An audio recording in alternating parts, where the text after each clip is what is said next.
ప్రియ సోదరీ సోదరులారా, నేడు మనం 2 సమూయేలు 12వ అధ్యాయం వినబోతున్నాము. ఈ అధ్యాయంలో ప్రవక్త అయిన నాతాను వచ్చి దావీదును సందర్శించి అతని పాపాన్ని వేలుపెట్టి చూపి ఖండిస్తున్నాడు. పరోక్షంగా కాక నేరుగా దావీదును ఉద్దేశించి, ఇదిగో నిన్నే, నీవు ఘోర పాపం చేశావు అని చూపుతున్నాడు. దేవుడు దావీదును ప్రేమిస్తున్నాడు నిజమే, గాని అతని పాపాన్ని శిక్షించక మానడు. దేవుడు కోపము గలవాడు, అదే సమయంలో దేవుడు కనికరం గలవాడు. దేవుడు పాపిని ప్రేమిస్తున్నాడు, కాని పాపిలోని పాపాన్ని ద్వేషిస్తున్నాడు, శిక్షిస్తున్నాడు. ఇది మనము నేర్చుకొని తీరాల్సిన పరమసత్యం. దావీదు కూడా గొప్ప పాఠం నేర్చుకున్నాడు. ఎవడు ఏది విత్తితే అదే పంట కోస్తాడు. అయితే దేవుని బిడ్డలు పాపంలో నిలిచి ఉండరు. గొర్రె బురదలో పడిపోవచ్చు, గాని అందులో అట్టే కాలం ఉండలేదు. అది బురదను భరించలేదు. గొర్రె పంది కాదు, పంది బురద మెచ్చు పన్నీరు మెచ్చునా? ప్రియ శ్రోతలు, కొన్ని చోట్ల పెద్ద పెద్ద అంగళ్లలో విలువైన వస్తువులను ధర తగ్గించి అమ్ముతారు. ఎందుకు? ఆ వస్తువులో ఏదో ఒక చిన్న లోపం ఉన్నది. అందుకని దాని విలువ తగ్గిపోయింది. దేవుని వాక్యము మురికి గోడ మీద సున్నం వేసినట్లు కాదు. పాపమనేది చెరిగిపోని మరక. గాయం నయమైనా మచ్చ అలానే మిగిలి ఉంటుంది. పాపమనేది కటిక చీకటి. పాపమనేది సైతాను రాజ్యం, సైతాను క్రియ. పాపం అడుగులేని అగాధం. పాపం నరకమంత చెడ్డది, పాతాళమంత పాడుది. దావీదు పాపం చేశాడు. దావీదు చేసిన పాపానికి దేవుడెంతో బాధపడ్డాడు. మానవ పాపానికి దేవుడు తీసుకున్న చర్య ఏమిటనుకున్నారు? ఆ పాపమంతటినీ తన కుమారుడైన యేసుక్రీస్తు మీద మోపాడు. యేసుక్రీస్తు శిలువ మీద చనిపోయి పాపఫలితమైన మరణాన్ని తానే స్వయంగా అనుభవించాడు. పాపం ఎంత ఘోరమైనదంటే దానిని తొలగించడం ఎవరితరమూ కాదు. యేసుక్రీస్తు మరణమే దానికి నిష్కృతి. అలాంటి దేవుణ్ణి నీవు నిర్లక్ష్యం చేస్తే, ఆయన ఇచ్చే రక్షణను తృణీకరిస్తే తప్పించుకోలేవు. అయితే నీవు దేవుని బిడ్డవై ఉండి పాపములో పడితే దేవుడు క్రమశిక్షణ చర్య అమలుపరుస్తాడు. 11వ అధ్యాయంలో దావీదు మహారాజు సింహాసనాసీనుడు. అత్యున్నతమైన పదవిని అలంకరించాడు. తాను చేసిన పాపాన్ని దేవుడు చూచి చూడనట్లు వదిలేస్తాడులే అనుకున్నాడు. దావీదు చేసిన పాపానికి క్రమశిక్షణాత్మకమైన దండన తప్పనిసరి అయింది. ఒకరోజు నాతాను దావీదు దగ్గరికి వచ్చాడు. అతడు చాలా ధైర్యశాలి. దావీదు మహారాజు. అతడు తలుచుకుంటే నాతానును ఉరితీయగలడు, శిరచ్ఛేదం చేయగలడు. అతనికంత అధికారం ఉంది. అయినా దావీదు అలా చెయ్యడు. అతడు మహారాజని చెప్పి నాతాను భయపడడు. దేవుని వాక్యాన్ని ఉన్నది ఉన్నట్లుగా ఖండితంగా చెప్తాడు. పాపాన్ని ఖండిస్తాడు. ఇప్పుడు వివరాలు వినండి. 2 సమూయేలు 12వ అధ్యాయం. కావున యెహోవా నాతానును దావీదు నొద్దకు పంపాడు. అతడు వచ్చి దావీదుతో అన్నాడు, ఒకానొక పట్టణమందు 2 మనుష్యులున్నారు. ఒకడు ఐశ్వర్యవంతుడు, ఒకడు దరిద్రుడు. ఐశ్వర్యవంతునికి విస్తారమైన గొర్రెలు గొడ్లు ఉన్నాయి. అయితే ఆ దరిద్రునికి తాను కొనుక్కున్న ఒక చిన్న ఆడు గొర్రె పిల్ల తప్ప మరేమీ లేదు. వాడు దాన్ని పెంచుకుంటూ ఉండగా అది వాని వద్ద, వాని బిడ్డల వద్ద ఉండి పెరిగి, వాని చేతి ముద్దలు తింటూ, వాని గిన్నెలోనిది తాగుతూ, వాని కౌగిట పండుకుంటూ, వానికి కుమార్తె వలె ఉన్నది. అలా ఉండగా మార్గస్థుడొకడు ఐశ్వర్యవంతుని వద్దకు వచ్చాడు. అతడతని వద్దకు వచ్చిన మార్గస్థునికి ఆయత్తం చేయడానికి తన గొర్రెలలో గాని గొడ్లలో గాని దేనిని ముట్టనొలక ఆ గొర్రెపిల్లను పట్టుకొని తన వద్దకు వచ్చిన వారికి ఆయత్తము చేశాడు. దావీదు ఈ మాట విని ఆ మనుష్యుని మీద బహుగా కోపగించుకొని, యెహోవా జీవము తోడు, నిశ్చయముగా ఈ కార్యము చేసినవాడు మరణపాత్రుడు. వాడు కనికరము లేక ఈ కార్యము చేశాడు గనుక ఆ గొర్రెపిల్లకు ప్రతిగా 4 గొర్రెపిల్లలను ఇవ్వాలి అని నాతానుతో అన్నాడు. నాతాను దావీదును చూచి అన్నాడు, ఆ మనుష్యుడవు నీవే. నాతాను దావీదుకు ఒక కథ చెప్తున్నాడు. ఈ కథలోని నీతి దావీదు ప్రవర్తనకు అద్దం పట్టినట్లున్నది. నిజమే, దేవుని మాట అద్దం లాంటిది. అందులో నీ నిజస్వరూపం నీకు అద్దంలాగా కనిపిస్తోంది. నాతాను ఎవరు? అతడు దేవుని ప్రవక్త. దేవుని వద్ద నుండి నాతాను దావీదుకు వర్తమానం తెచ్చాడు. నాతాను ఒక ఉపమానం చెప్తున్నాడు. అనగనగా ఒక ఊళ్ళో ఇద్దరు వ్యక్తులున్నారు. వారిద్దరిలో ఒకడు ధనికుడు, ఇంకొకడు పేదవాడు. ధనికునికి చాలా మందలున్నాయి, పశువులున్నాయి. బీదవానికి ఒక గొర్రెపిల్ల మాత్రమే ఉంది. దానిని అల్లారు ముద్దుగా పెంచుకుంటున్నాడు. దాని కుటుంబమంతా ఎంతో జాగ్రత్తగా, ప్రేమగా చూసుకుంటున్నారు.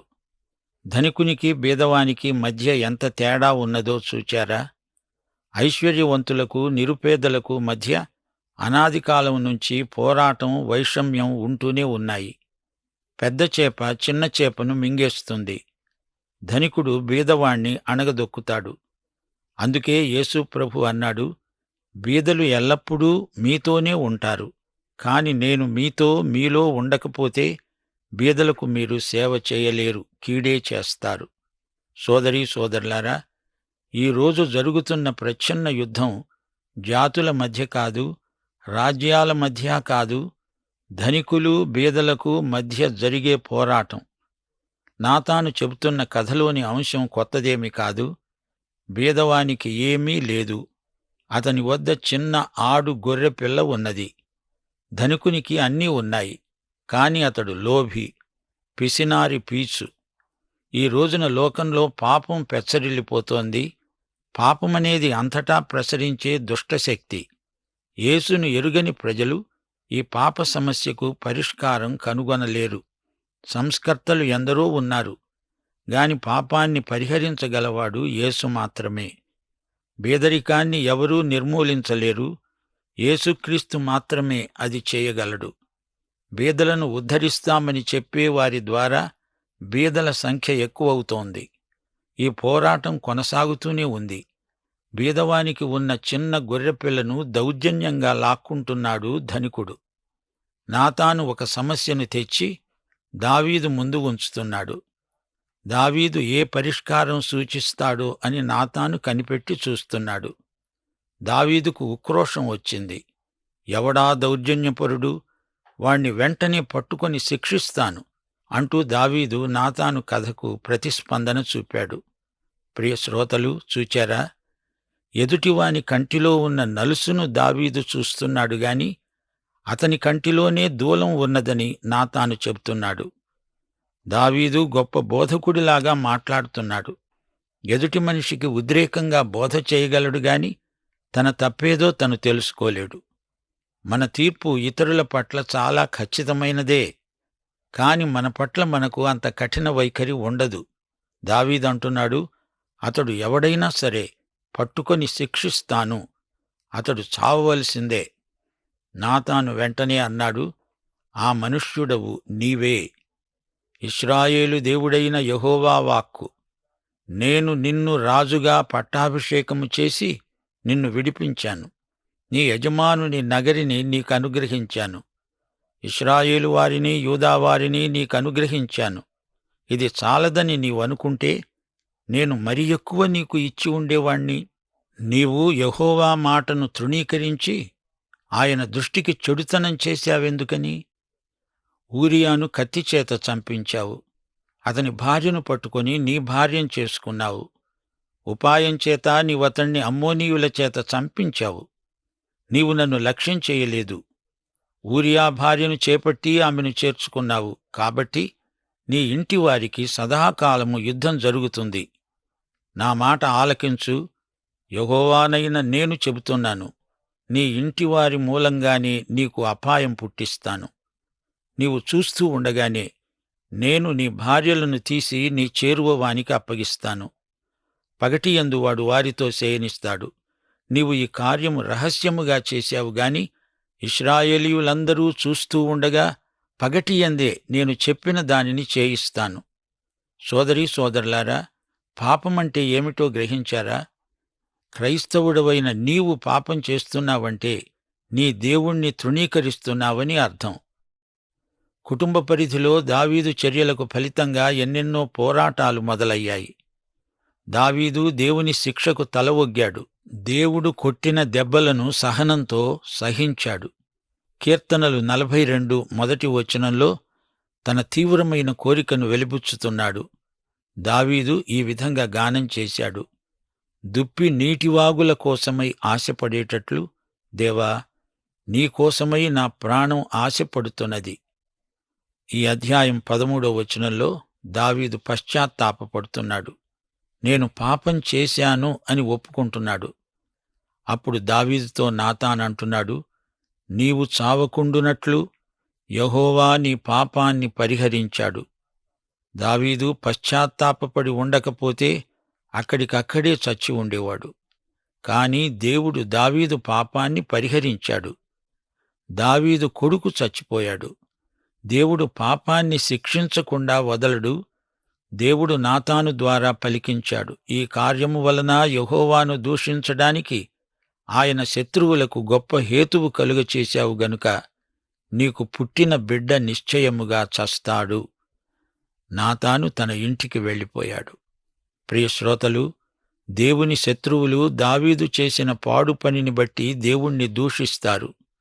దావీదు చూడండి ఎంత పాడు పని చేశాడో. ఇలాంటి వ్యక్తిని దేవుడు ఎలా వాడుకుంటాడు అంటారు ప్రజలు.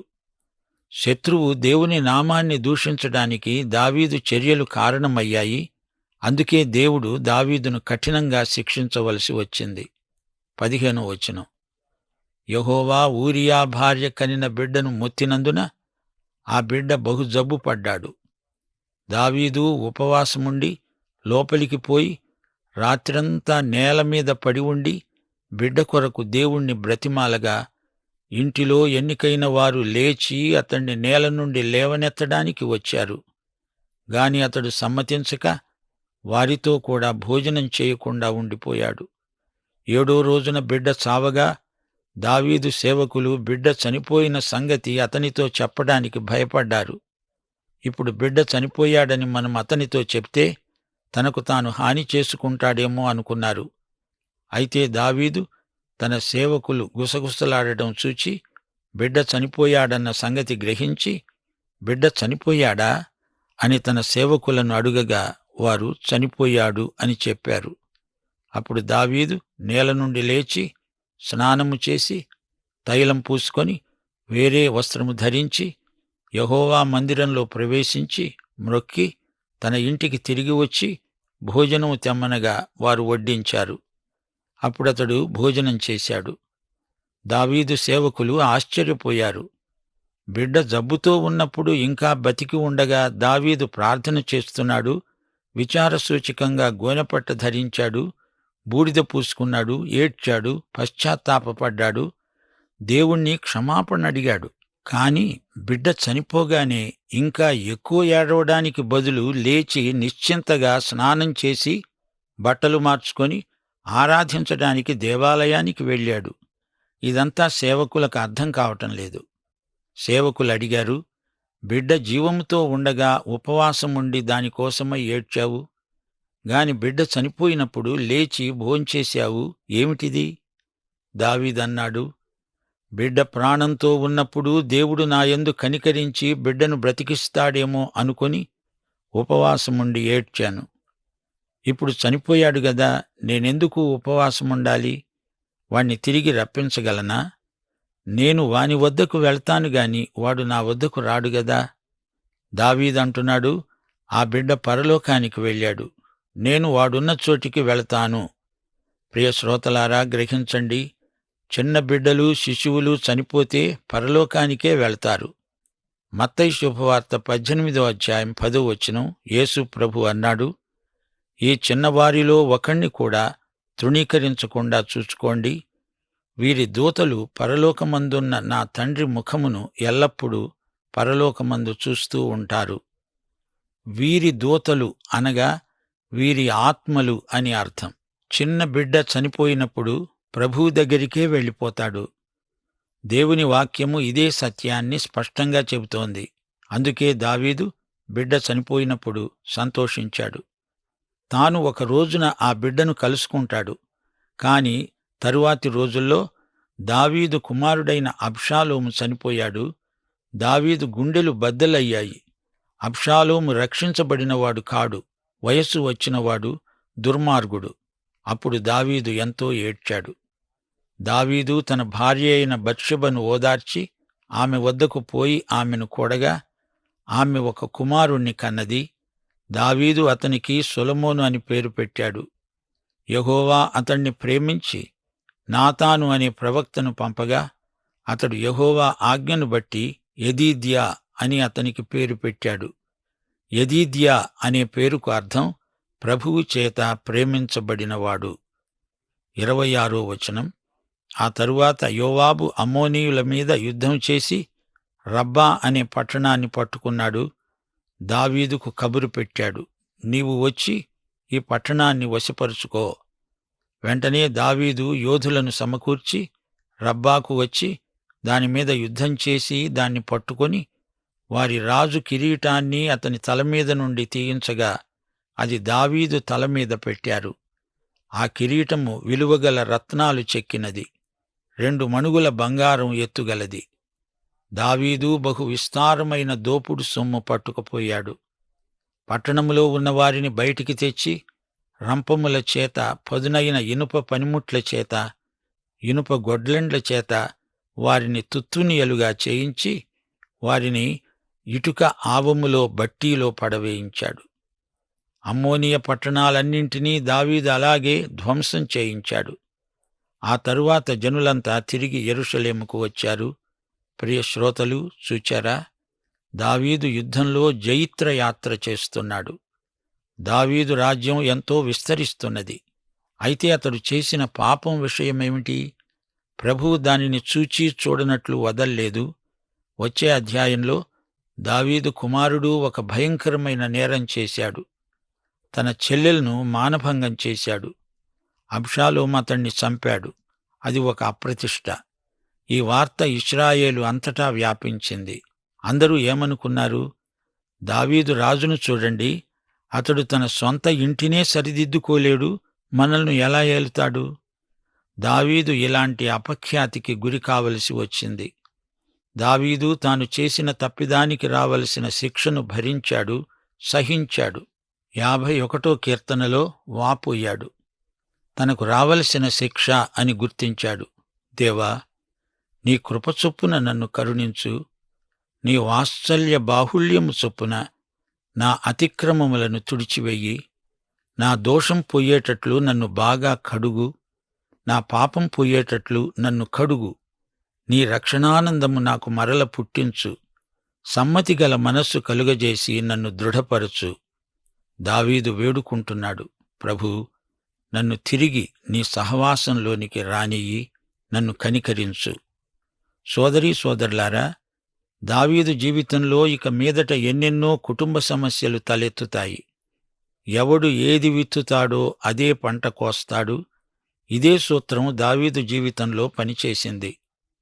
దేవుడు దావీదును ఎంతో ప్రేమించాడు, ఎంతో హెచ్చించాడు. అయినా అతడు పాపం చేసినప్పుడు దేవుని క్రమశిక్షణను తప్పించుకోలేకపోయాడు.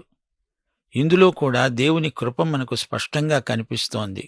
ప్రియ శ్రోతలారా, మనము దేవుని బిడ్డలము. దేవుడు మన తండ్రి. తండ్రి తన బిడ్డలను అప్పుడప్పుడు కఠినంగా శిక్షించవలసి వస్తుంది. నా కుమారుడా, ప్రభువు చేసే శిక్షను తృణీకరించకు. ఆయన నిన్ను గద్దించినప్పుడు విసుకకు. ప్రభువు తాను ప్రేమించే వారిని శిక్షించి తాను స్వీకరించే ప్రతి కుమారుణ్ణి దండిస్తాడు. దేవుడు కుమారులనుగా మిమ్మును చూస్తున్నాడు, తన కుమార్తెలుగా మిమ్మును చూస్తున్నాడు. నీవు దేవునికి చెందినవాడివేనా, చెందిన దానివేనా? పాఠం సమాప్తం. ప్రభు అయిన యేసుక్రీస్తు వారి కృప, తండ్రి అయిన దేవుని ప్రేమ, పరిశుద్ధాత్మ యొక్క సహవాసము మనకందరికీ సదాకాలము తోడై ఉండునుగాక. ఆమేన్.